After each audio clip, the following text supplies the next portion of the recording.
America was better off under Donald Trump than it is under Joe Biden. At home, America was safer and more prosperous.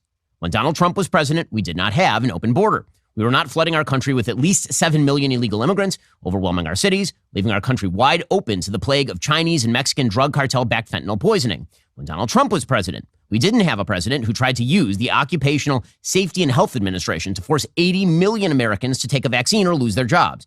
And my company didn't have to sue to stop it. When Donald Trump was president, we didn't have 40-year highs in inflation and decreasing real wages.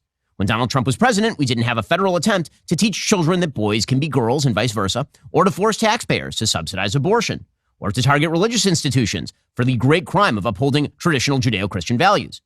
When Donald Trump was president, we didn't have an administration hell-bent on stymieing the police in their attempts to fight crime, or an administration that values diversity and inclusion and wokeness above military readiness, all in the name of equity. When Donald Trump was president, we did not have American businesses preparing to have their incomes robbed from them in the name of the biggest spending programs in American history. When Donald Trump was president, we didn't have unconstitutional attempts to simply wipe away student loan debt, or a Department of Justice dedicated to the targeting of political opposition. When Donald Trump was president, the world was not on fire. When Donald Trump was president, we did not cut and run in the face of 8th century barbarians in Afghanistan who blew up 13 American soldiers, hunted down our allies, and reestablished al-Qaeda bases.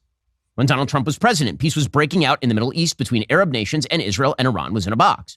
We certainly did not have a multi-front hot war between Iranian proxies and American allies, or American soldiers directly, and we weren't trying to pay billions in bribes to the Iranian mullahs.